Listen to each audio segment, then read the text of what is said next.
Hey, welcome everyone. My name is Tristan Claridge, and I'm the convener of this webinar series for the International Social Capital Association. The association's mission is to advance the research and application of the social capital concept. And if you're interested in finding out more, membership is available on our website, and we have lots of great free events to support social capital research. In this session, we welcome Adrian Nat Gentry for a presentation about a systematic literature review of social capital assessments in higher education. Adrian is a PhD candidate at Purdue University in engineering education. They have a background in materials engineering with a bachelor's and master's degree in the field. Adrian utilizes quantitative and qualitative methods to study engineering students' social capital, including students in work-integrated learning programs, and a framework for understanding non-binary engineering students' access to identity-based supports. Adrian continues to be dedicated to supporting the LGBTQ+ STEM community through their involvement in Purdue's OSTEM organization, the International Society for Non-Binary Scientists, and mentorship in LGBTQ+ undergraduate and graduate researchers. We're delighted you've agreed to give this webinar. Welcome, Adrian, and over to you for the presentation. Awesome. Thank you, Tristan. It's super nice to be speaking here. I'm really excited to present this work.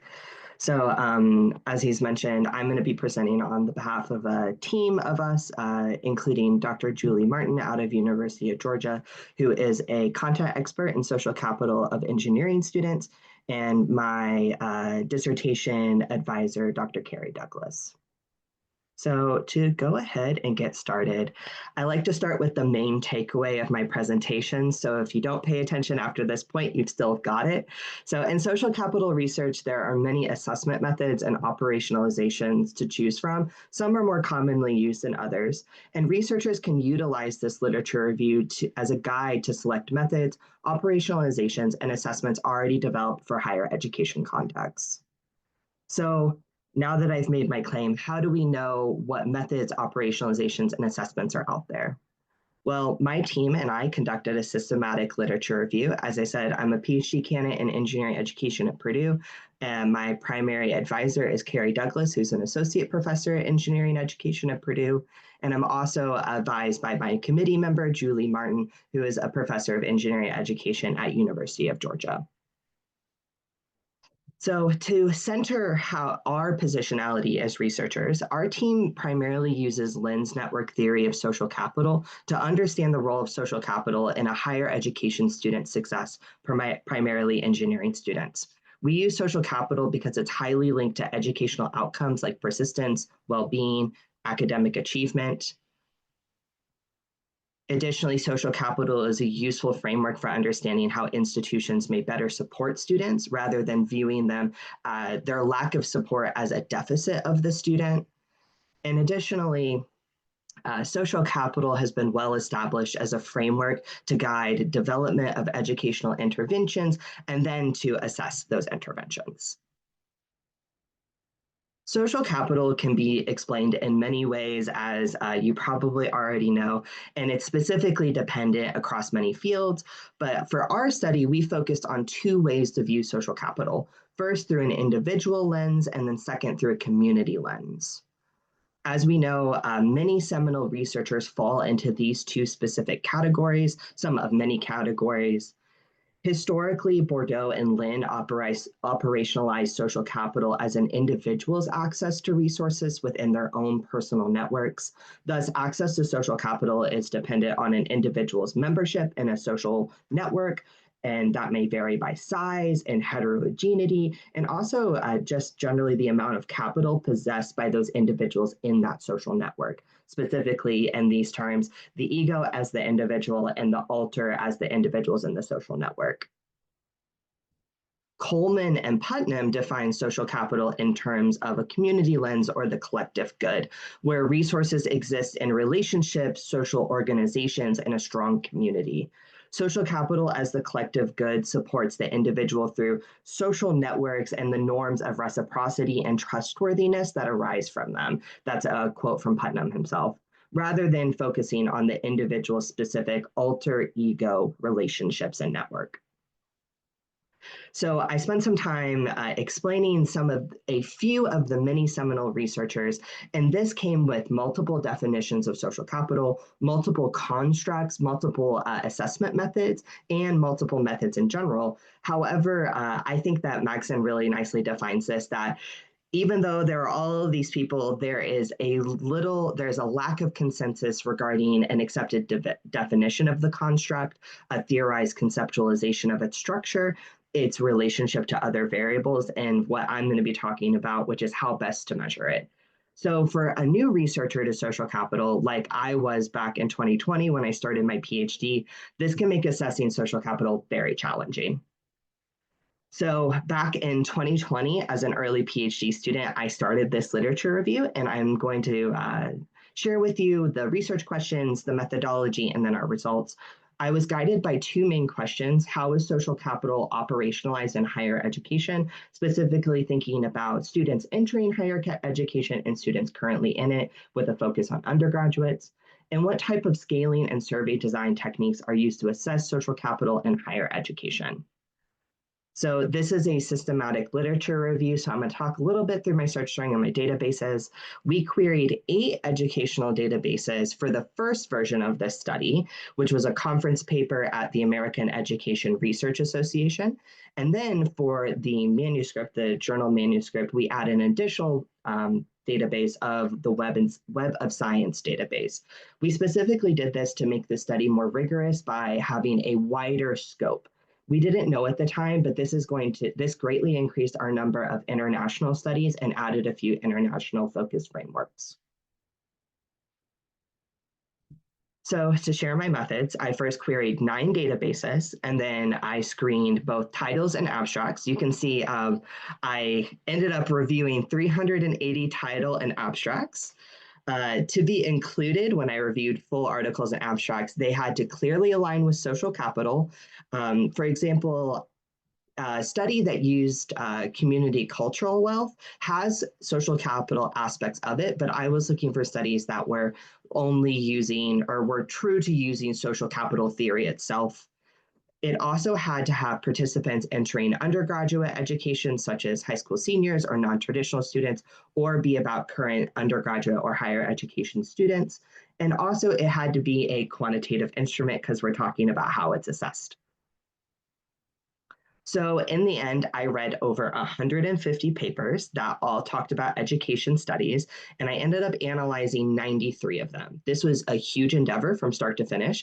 It took me about 4 years. This paper got published, the manuscript got published in January of this year. And part of the long timeline for this study was that I also included a reliability study, which I won't talk about, but feel free to ask questions, where another researcher and I spent about 4 to 6 months conducting inter-rater reliability studies looking at the 2 separate questions. So getting into my results, first, I'm going to talk about research question number 1, which looks at what about social capital is being measured. Here's a really quick overview of the themes that I found and how many times they appeared in the literature. I will also say that we counted, and this is not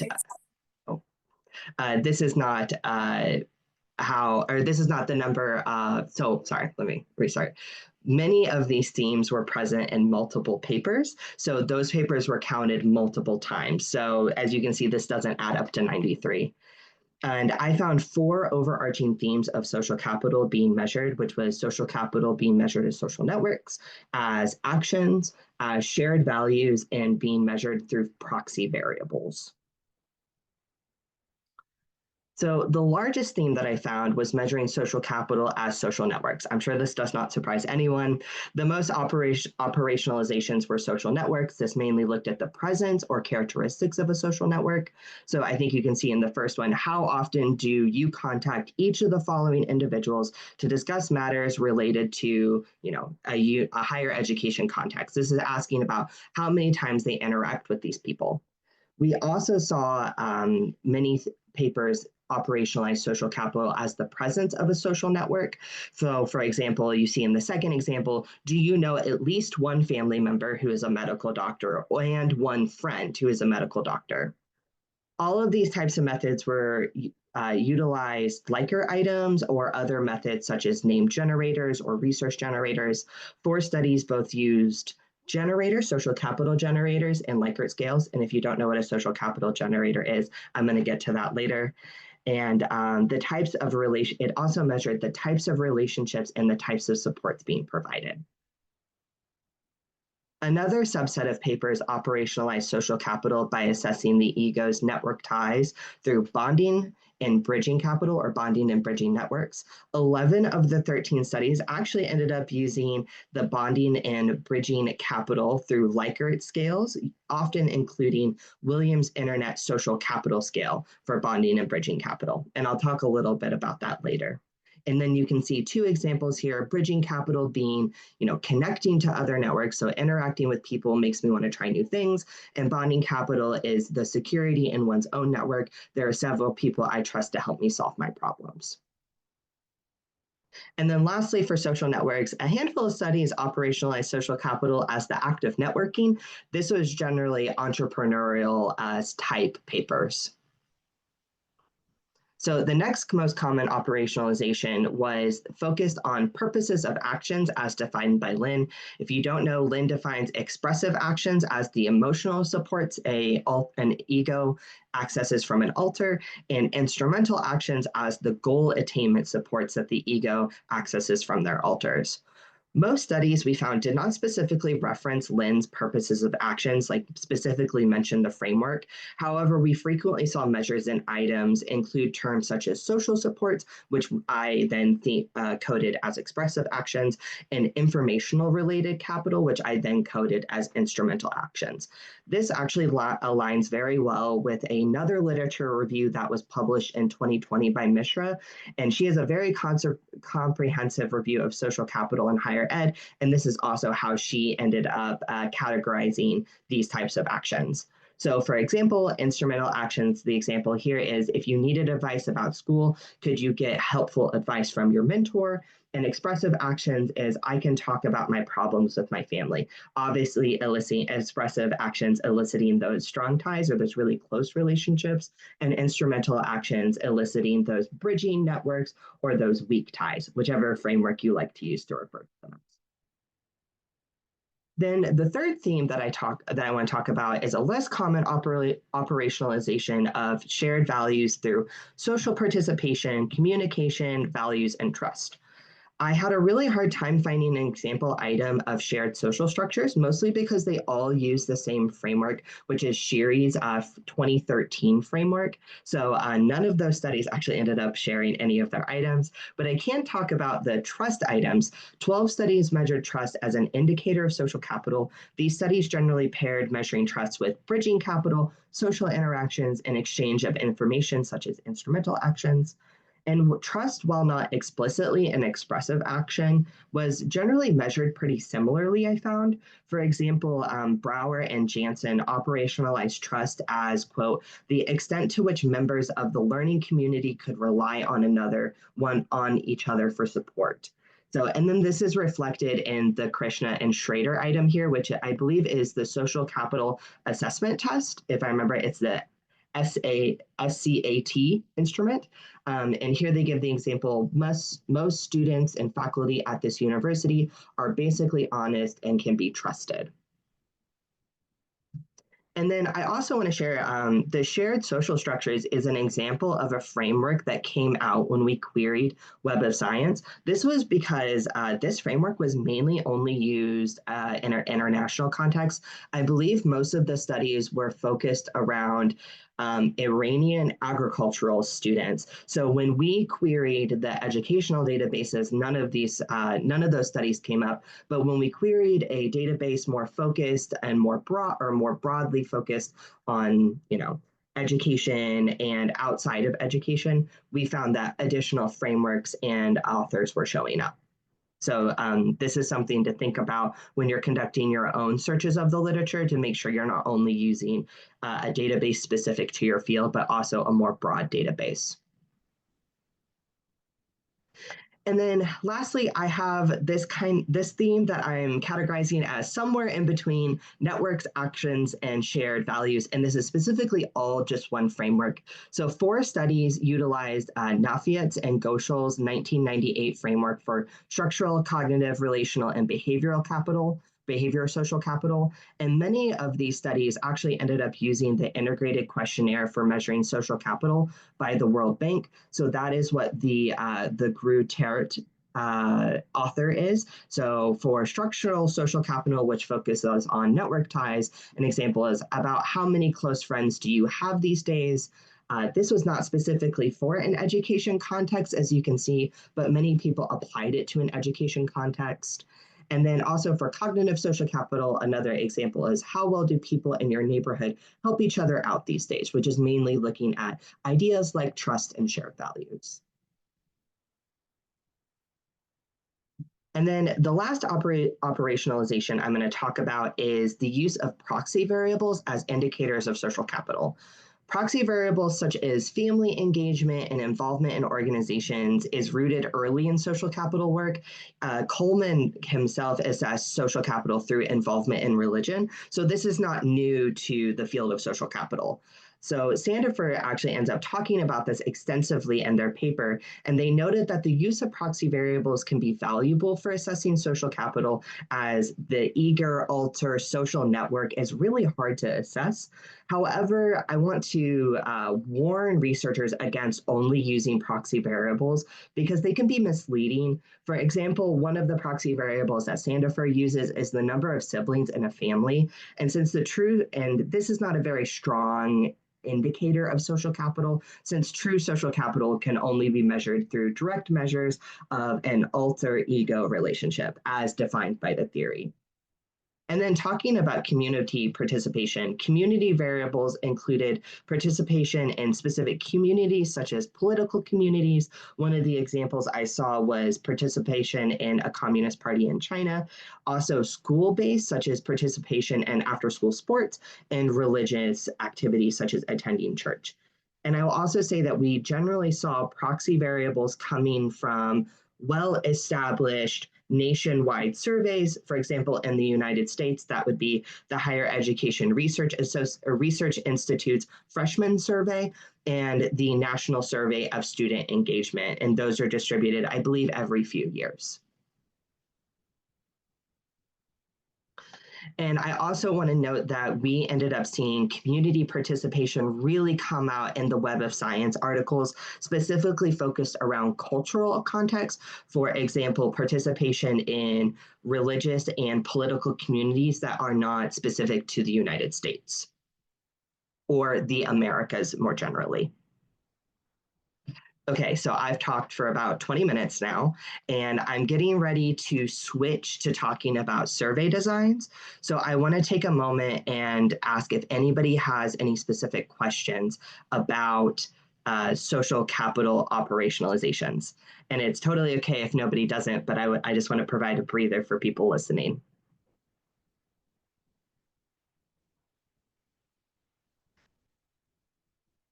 So looks like we have Sid raised your hand. Feel free to unmute yourself and ask a question or comment. Thanks, Tristan. Adrian, thank you so much. This is absolute gold to me because I'm doing my PhD on social capital in education, but relating that to social media engagement. I just got one question, one comment. You mentioned Mishra as review. I didn't see that reference on your slide. Oh, yes.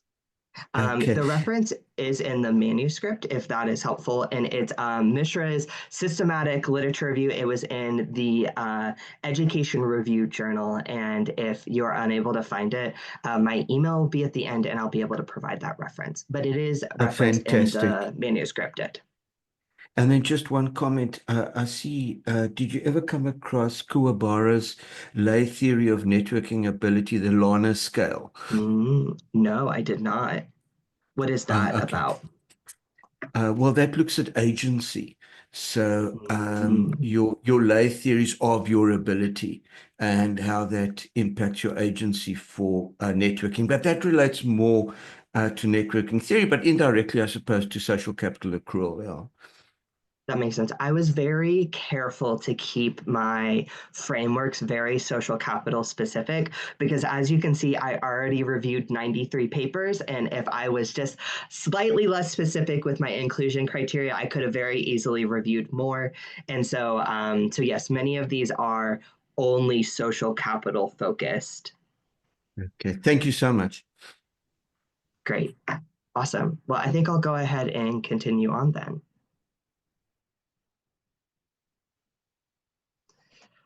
Okay, let me hide my, hope it doesn't want to hide. Oh, there we go.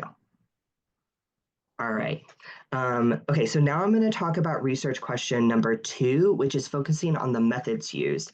So here's an overview of the methods used and how many times they appear in the literature. And as I mentioned before, some studies use multiple methods, so they're counted more than once. And I'm going to first start by talking about social capital generators. So social capital generators are generators because they prompt participants to generate alters from their network. For example, name generators ask students to generate names of those who provide them resources related to an outcome like success or persistence. For example, when we use name generators, we say, I want you to list 3 to 5 alters who support you in your persistence in your engineering major. Often these name generators also ask students to characterize the relationship. And some of the strengths of name generators is they're very good at measuring close, strong ties or bonding networks because they're the alters that you can immediately think of. Some of the weaknesses of name generators is that it produces a lot of data that can be difficult to use if you don't know what you're going to use with it. So going in with very strong research questions is preferable. Additionally, name generators are very similar to, position generators are very similar to name generators, where they ask the students to think of an individual that is in a specific position, like a faculty member, a family member, or a peer. Now, the value of position generators is it doesn't ask you to come up with a name. It just asks you to think of somebody in that position. And I believe Lin is the person who really popularized the use of position generators, and he claims that it reduces cognitive load. Whether that is actually true, I don't know, but that is one of the strengths that he provides. And similar to name generators, they can be difficult to use and challenging to interpret if you've never used one before. Now, resource generators are a little different. They ask a student to think of someone who's provided them a specific resource. Similar to position generators, you don't come up with the name of the person, but instead you think of someone who potentially could review your resume, right? Position generators and resource generators are able to also measure weak ties or bridging relationships because the position or resource you're asked to think of may not come from somebody in your close network. And then lastly, there was this really unique type of generator that was a combination of a name generator and a resource generator. It was aimed at targeting both close ties and weak ties. This generator's strengths is they're very good at measuring the people and the resources in a student's network. And one potential weakness of this is they're very long and involve surveys to complete.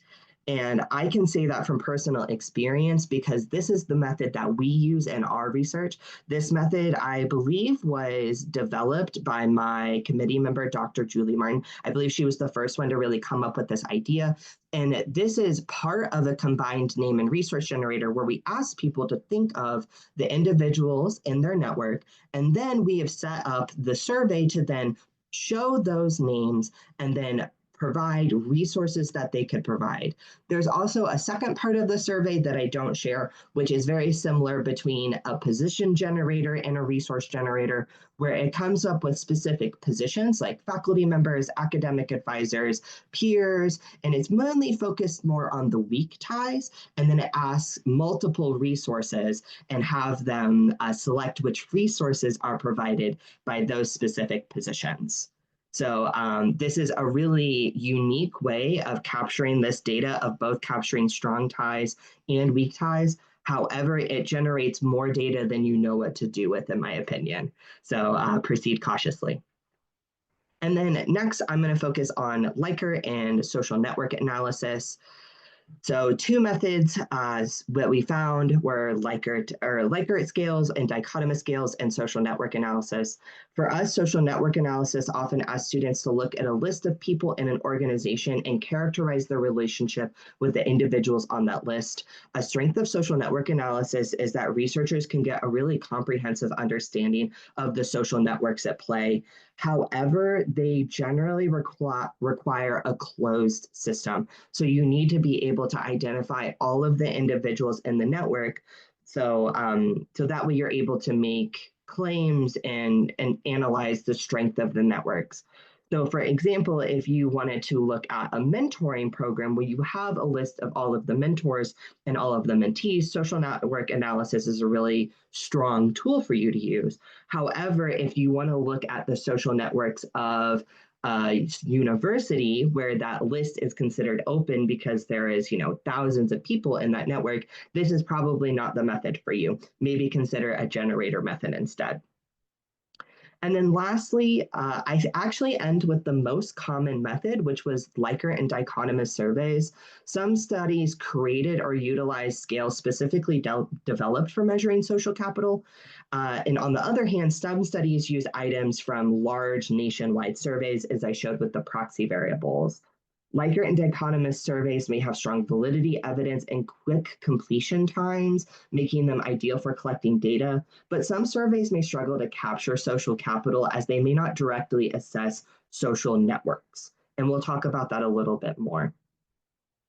And I just want to say, wow, 80 of my papers or 80 examples of surveys. Clearly, this is very well utilized.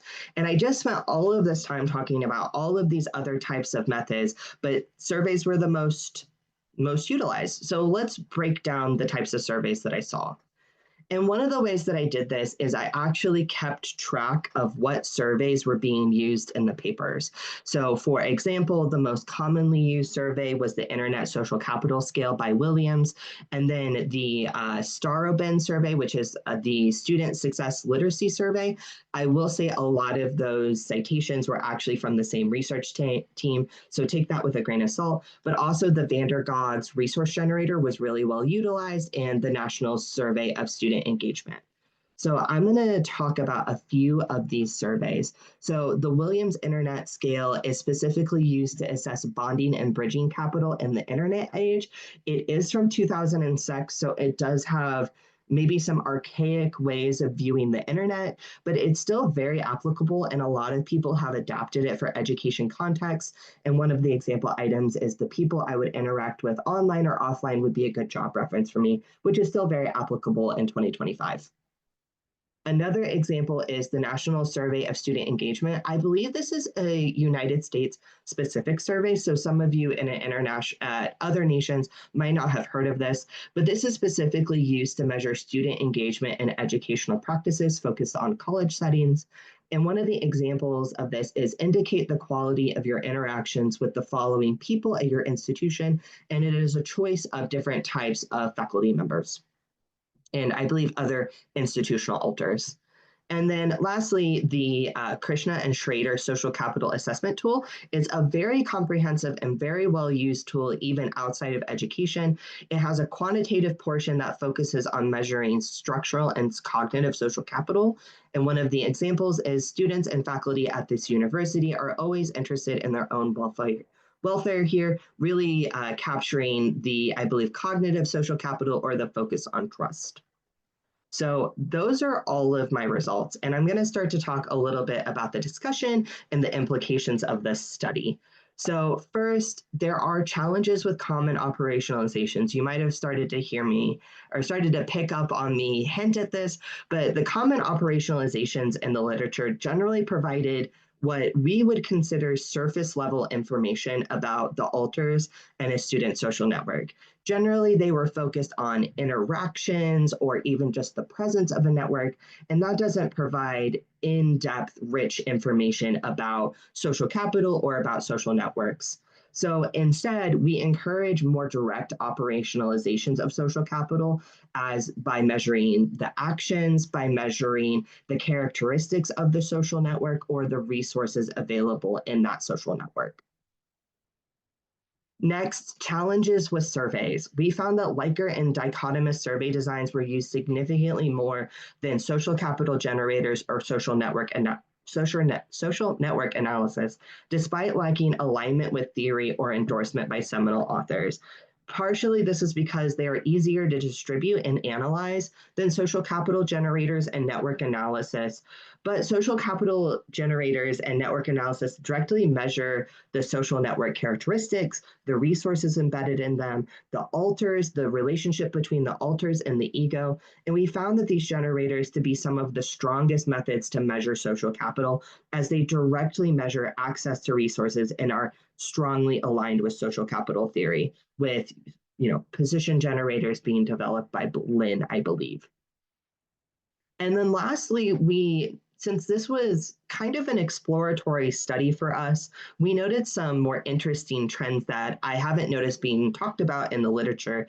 First is that while many studies contributed unique instruments, definitions, and operationalizations, there was little to no conversation happening around established methods based on theory. So for example, we expected to see cross citations between different methods. So if, the Bai et al. 2019 paper developed a methodology or a survey, we expected to see that other researchers would then utilize that instrument and cite that author.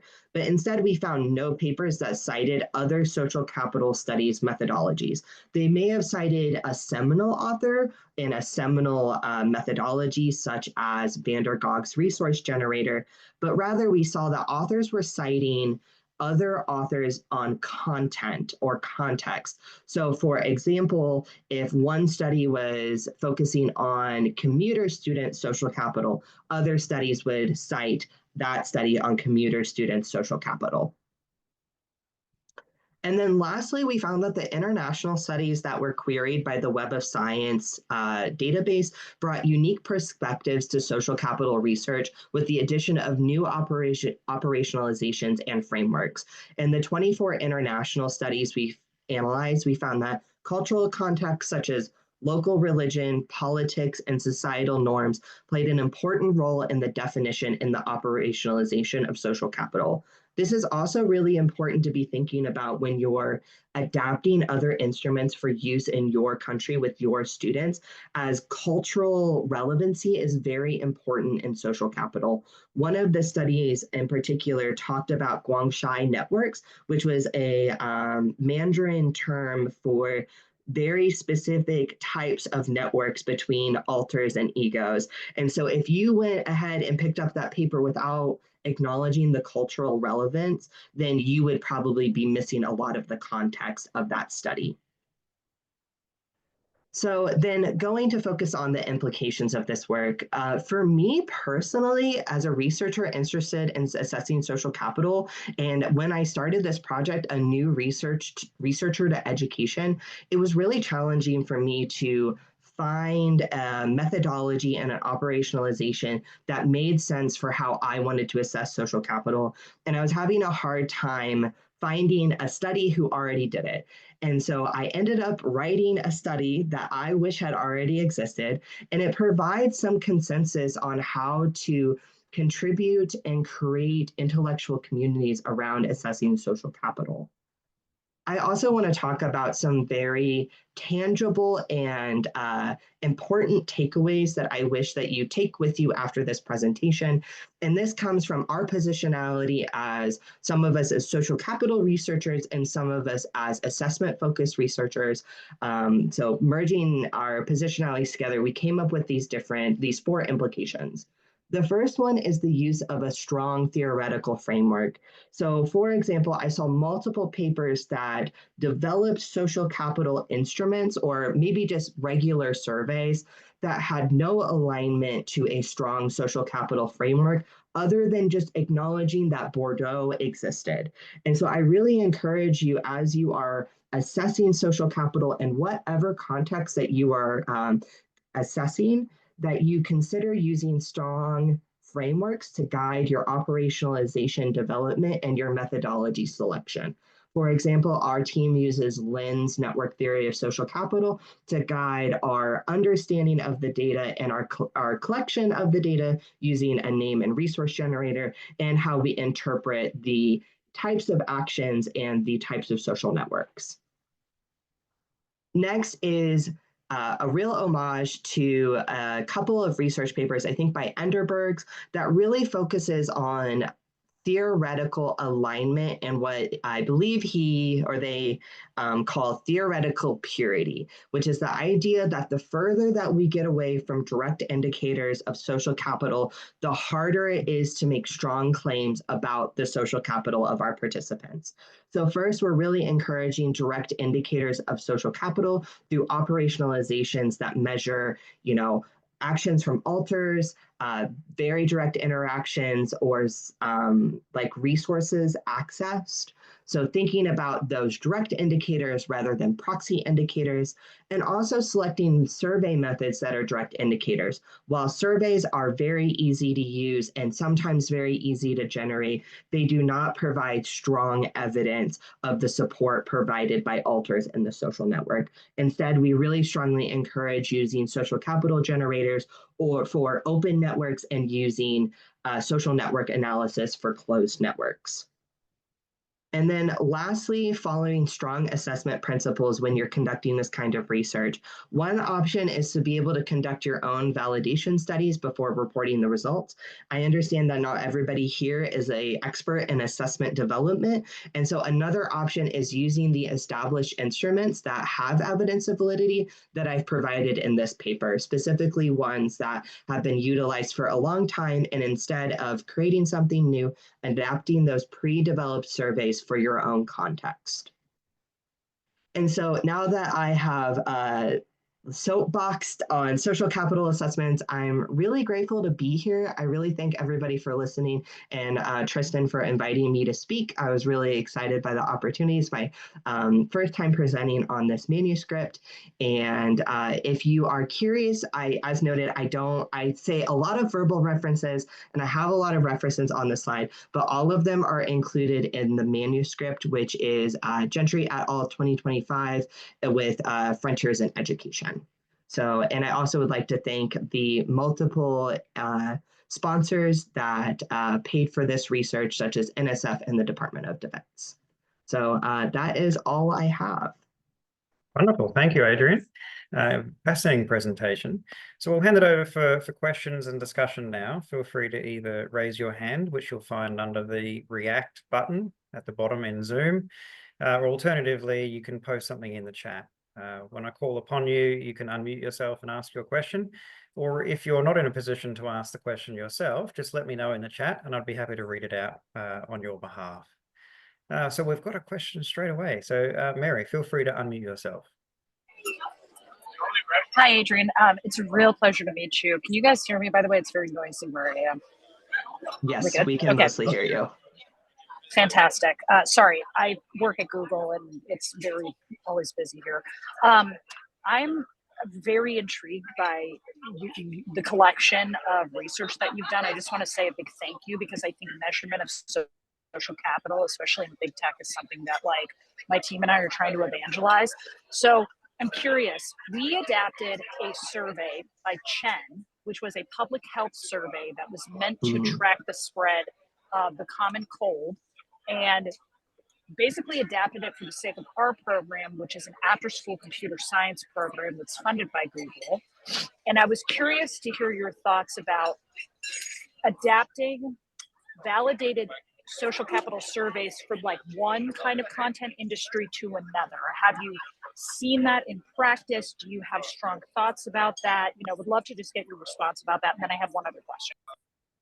Yeah, so yes, absolutely. It is incredibly common for social capital assessments, specifically public health. A lot of these are, community focused. I think so. Here, let's go back to the different commonly used ones. Yeah, so Van der Gogh and Schneider's resource generator was for the Dutch nation.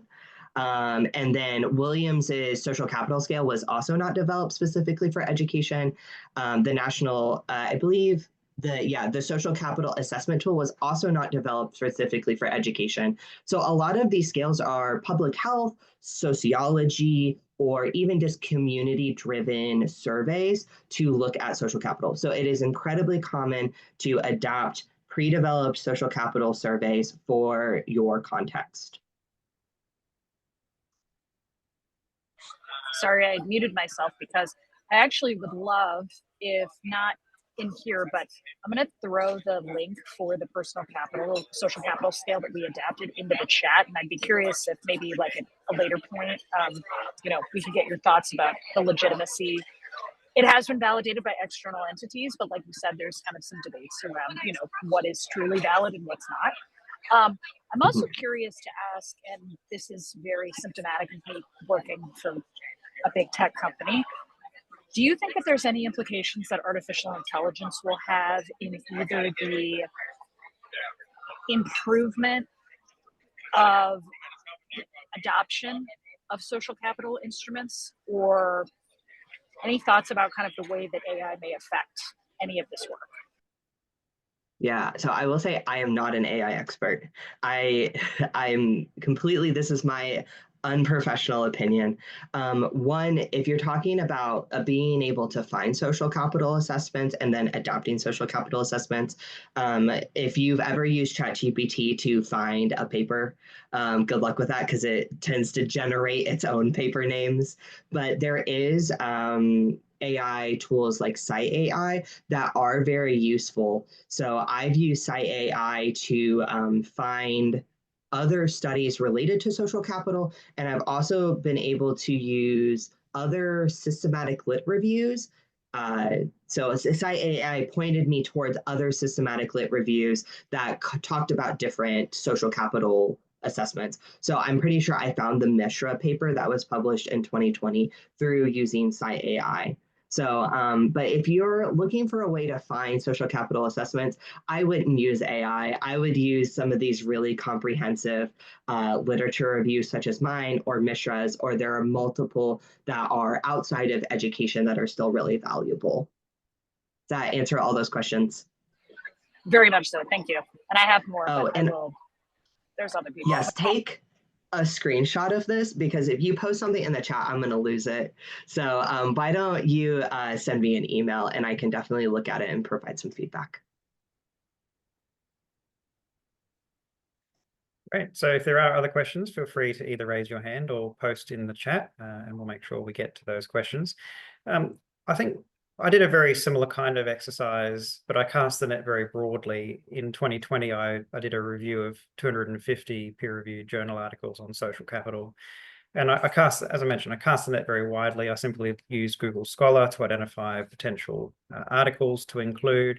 And I looked at what definition was being cited, what sort of methodology was being used. And I found similar kinds of results. About 75% of the articles were using a quantitative methodology, and by far the majority using some form of a survey.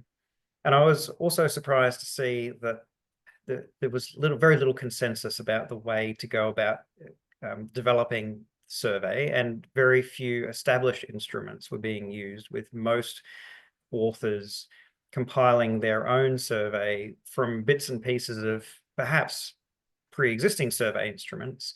And in fact, out of those 250 articles that I mentioned that I reviewed, I found reference to or citations for 124 different authors' instruments, and quite often with one paper citing multiple different locations for different items within their survey. And because there are established instruments, as you mentioned, there's personal social capital instrument and the SSAT and so forth, there's quite a few of these established instruments.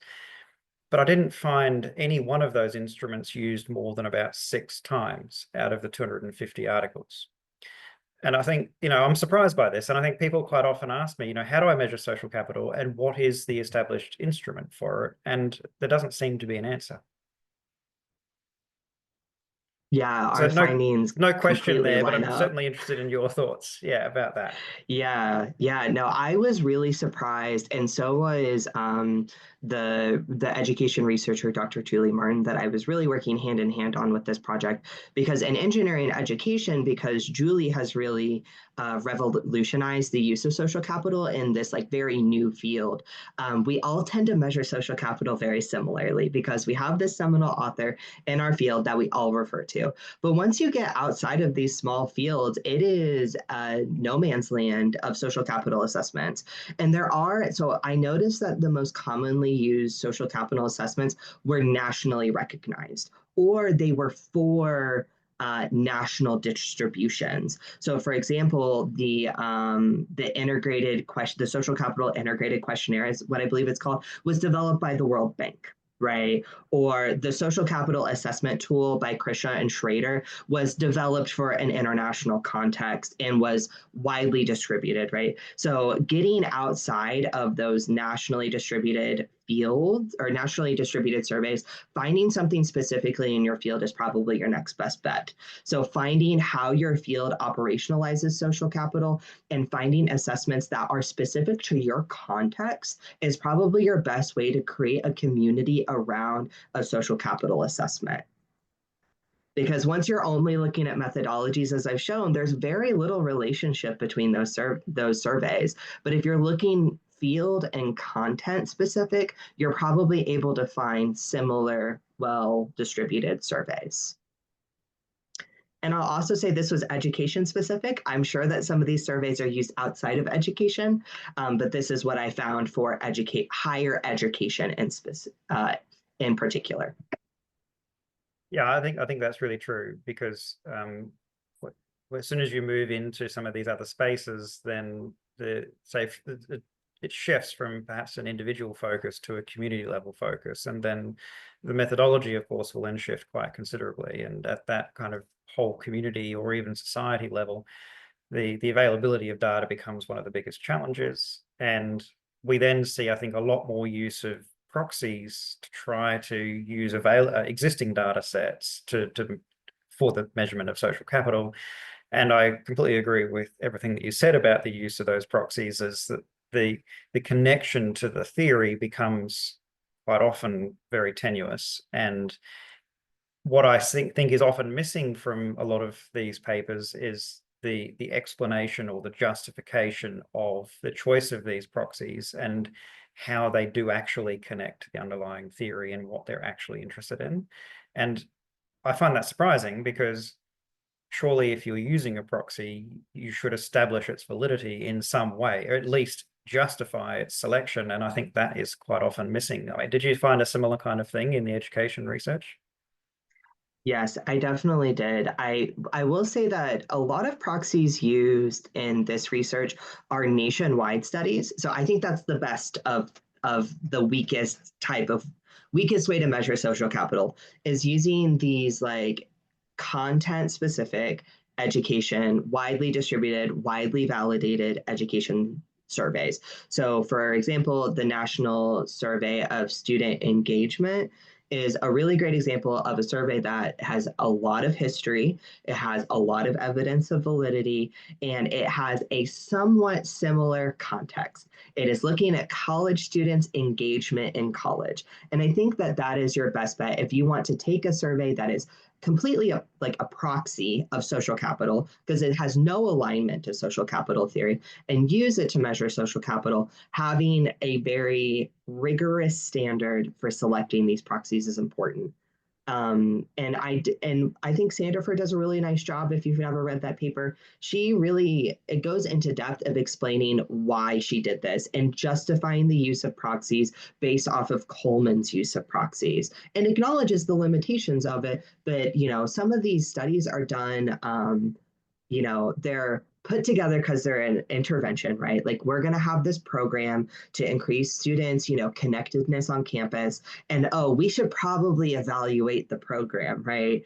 And so let's come up with something very quickly that meets our needs. And then they find something interesting because social capital is a phenomenon that does exist. And then they end up publishing these results and without a lot of alignment or even respect for the theory that they're claiming to use. So yeah, I think that's what I would like to see in the literature is more justification, more exploration of the causal relationship to the proxy that's being used. I've seen some pretty wild things in the literature, like perhaps the use of mobile phone ownership, perhaps as a proxy for bridging social capital. Gosh. And it's like, okay, well, maybe there's something there, but let's establish why something is there and its validity, And I think and as a call to all researchers, that are on this call and perhaps will listen to this in the future, like, we are using proxies to measure social capital. Social capital can be difficult to measure, particularly at sort of large macro scales. But put some effort into the explanation, the connection to the theory, the reason why the proxy is a good indicator of it. And of course, as you mentioned, acknowledge the limitations as well. Yeah, I think proxies are a great example of the strengths of your data, your methodology, the strength of your data collection, and it greatly influences the claims that you can make with greater certainty, right? So if you're having this really weak methodology of throwing together a bunch of items and then distributing it without any validity evidence for its use or any adaptation for that context, then the kind of claims that you can make about your results are really limited. So putting a lot of care into the alignment between what do you think about social capital is important to measure? Does your methodology respond or align with that operationalization? And then are the claims that you're making aligned with how you measured it and what you chose to measure?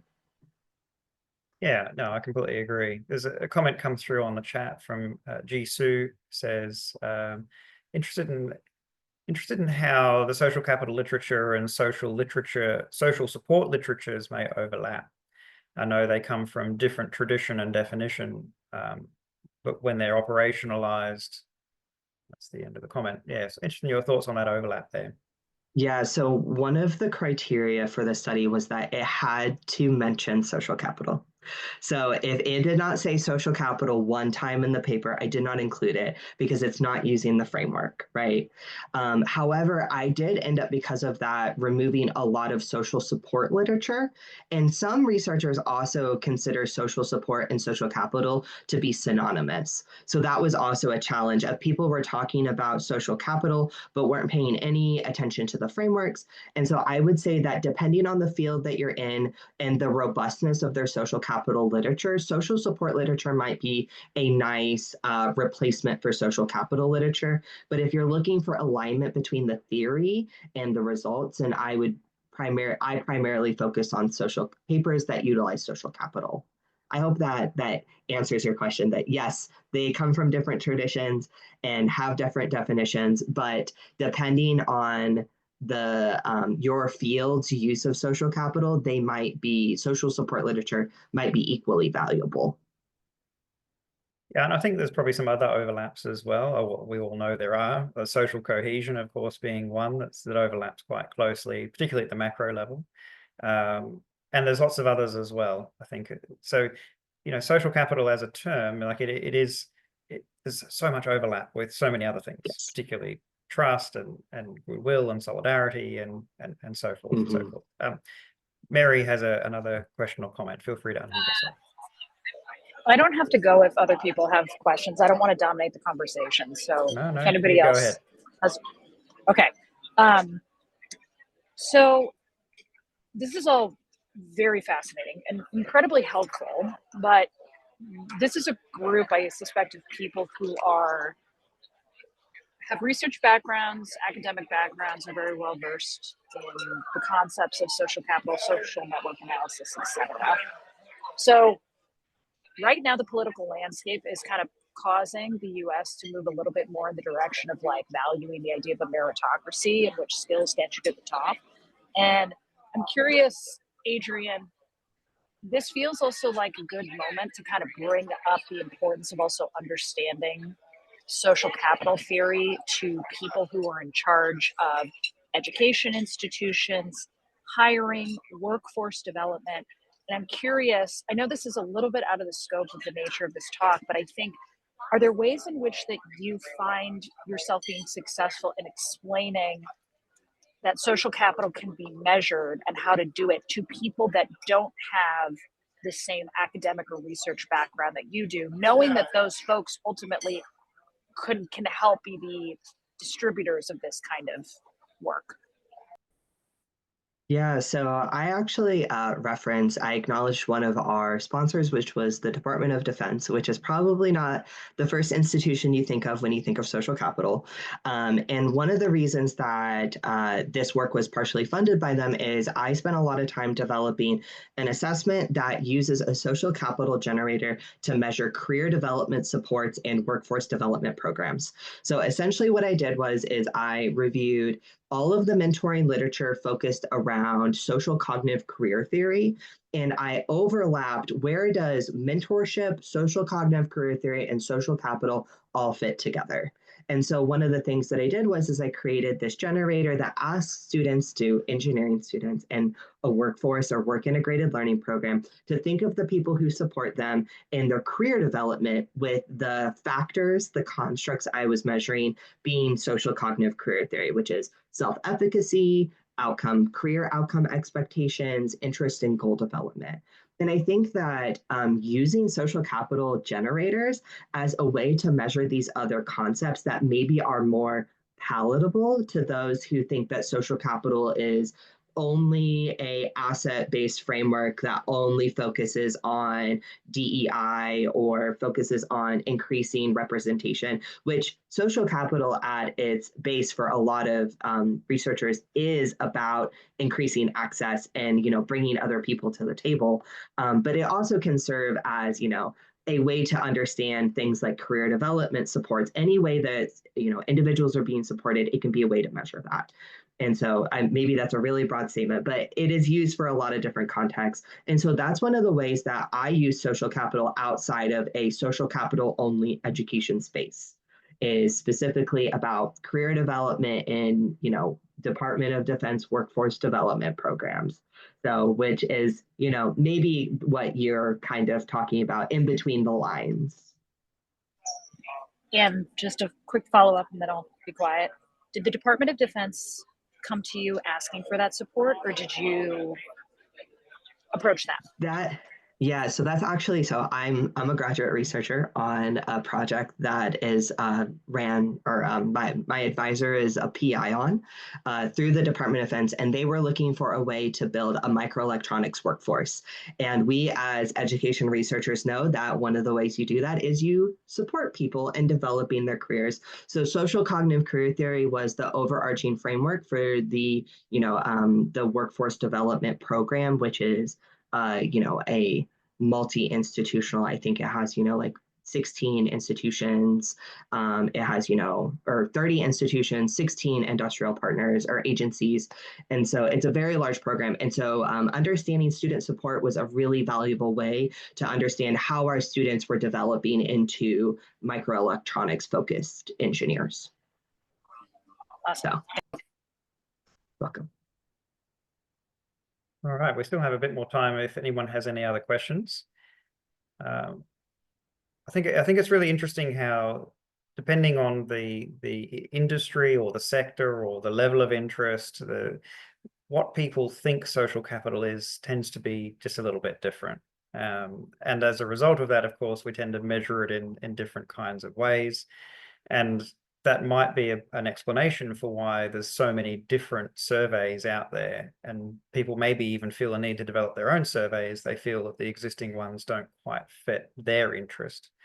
And I think it's a challenge for us to then acknowledge, well, what are we actually talking about when we're talking about social capital? Because certainly, Nan Lin's approach to social capital, I agree with what you're saying. It's very strongly grounded in a strong theory.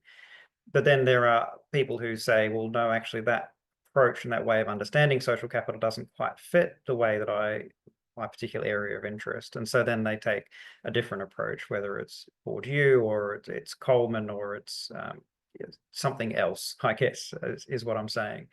And that's the challenge. I think that came out quite strongly in your results. It seems that there isn't the consensus on what it is, and that probably is what's driving all of these different ways of measuring it.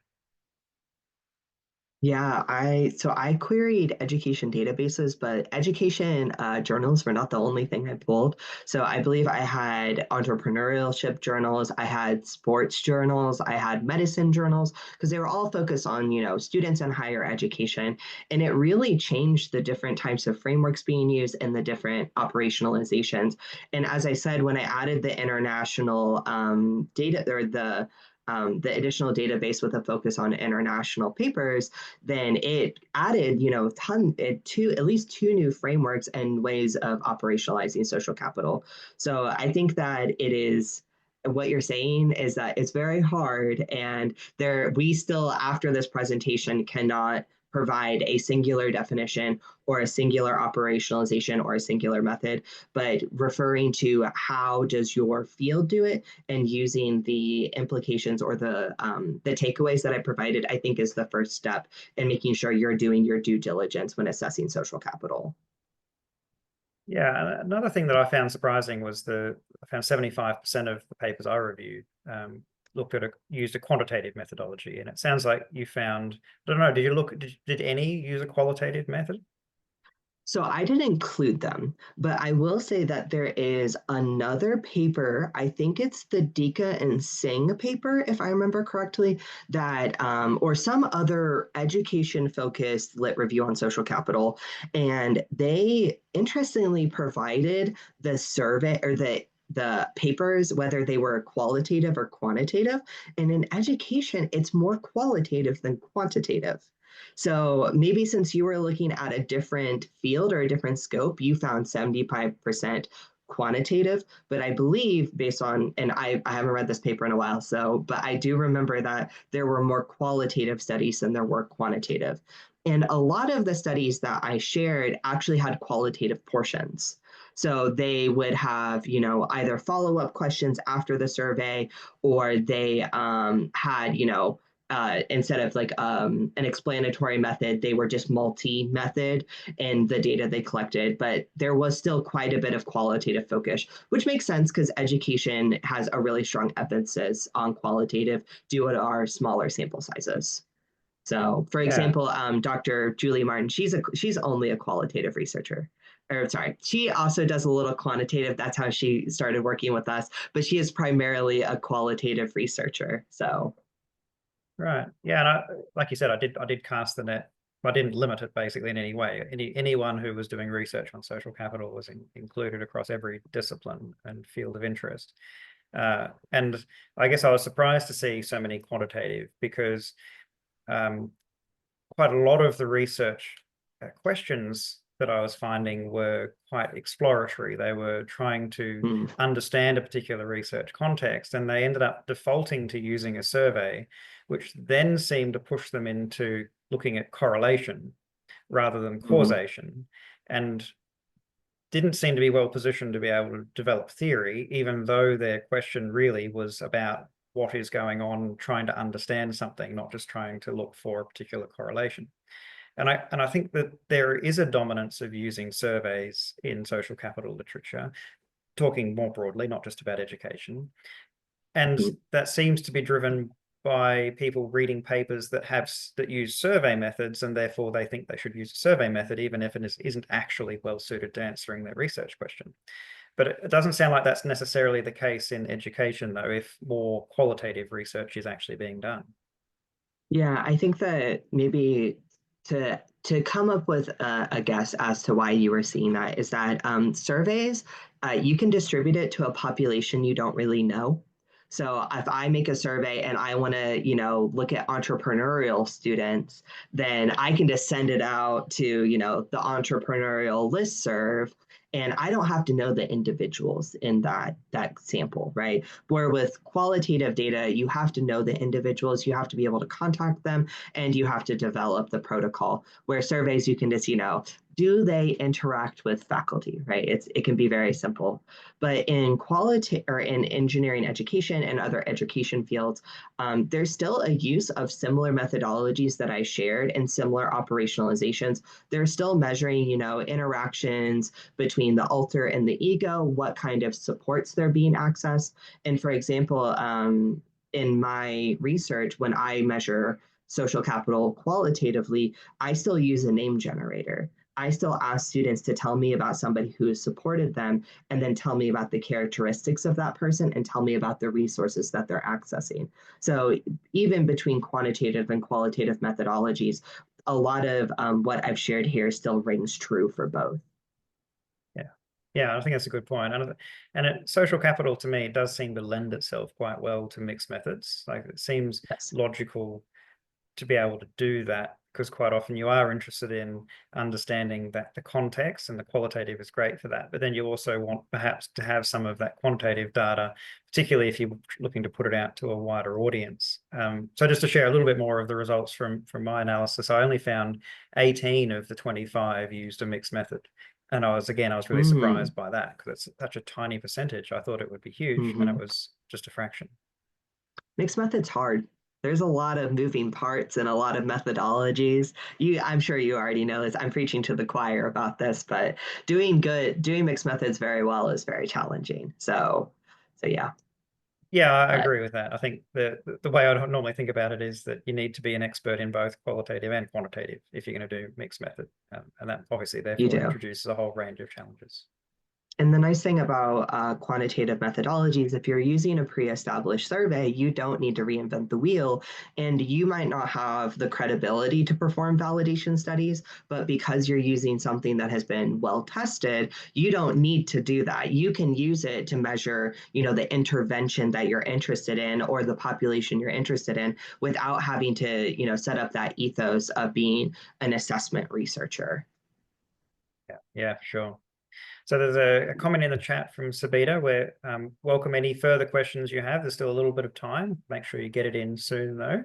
Sabita made a comment that in Canada, qualitative work is very popular in PhD work and research in education and higher education. In the US, there seems to be a greater focus on the quant, perhaps. Interesting. Yes, the US is a very data-driven, has a very data-driven ideology, and not a ton of education. So I'm in engineering education, and so we have a really technical background. As Tristan shared, I have an undergraduate and a master's degree in materials engineering. And so that really lends us towards thinking quantitative data is the only way. But a lot of great education researchers are using qualitative methods to get really rich and meaningful data. So I do both. I'm not really a mixed methods researcher, but I'm a multi-methods researcher. So as Tristan shared, I developed a framework for understanding non-binary students, systems of support or social capital. So, and that's primarily a qualitative study. So it's very feasible to do both. Yeah, and I wonder, certainly like from 20 plus years ago when I was doing my postgraduate, there seemed to almost be arguments in the hallways between sociologists who believed in quantitative and they believed in qualitative, and they often wouldn't get along to the point where I thought there was going to be a physical fight in the hallway. That doesn't seem to be the case anymore in Australian universities, at least. I wonder, though, whether or not there's still some dominance of thinking, perhaps in the United States, that might be a bit different to Canada, that might be a bit different to Australia, that drives the selection of methodologies. Like I'm very aware that in many economics departments, it's 100% quantitative. If you're doing any form of empirical work, it's quantitative. And those sort of paradigm defining methodologies perhaps are shifting in some places and perhaps not in others. And it sounds like in the United States, there's more of a focus on data. That seems to be what Sabita is saying, and maybe you're supporting that view. Whereas in other places, perhaps it's shifting maybe away from that as well. Yeah, I think I completely agree with what Sabita is saying, that there's a lot of push for Indigenous focused methodologies and also asset-based frameworks and asset-based methodologies, or even, oh gosh, I can't remember the name of it. But methodologies that are specifically very respectful and very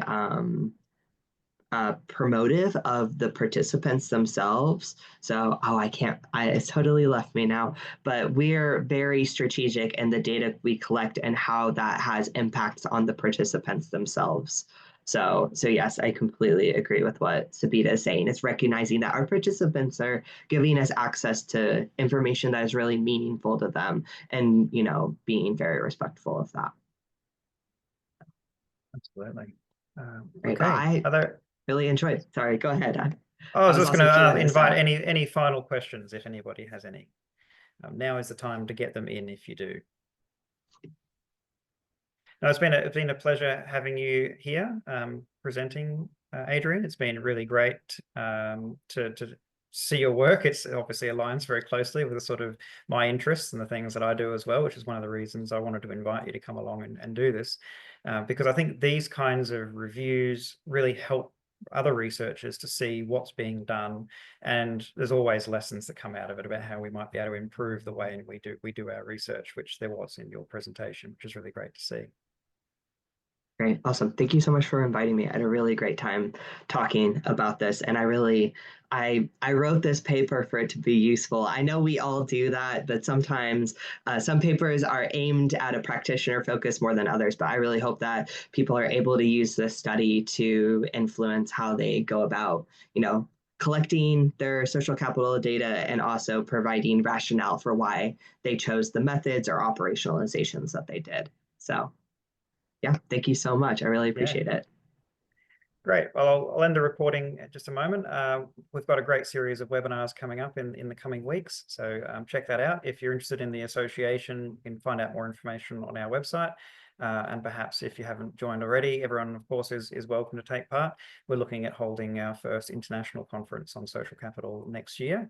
So more information will be available on that coming up soon. Thanks, everyone. I look forward to seeing you all next time.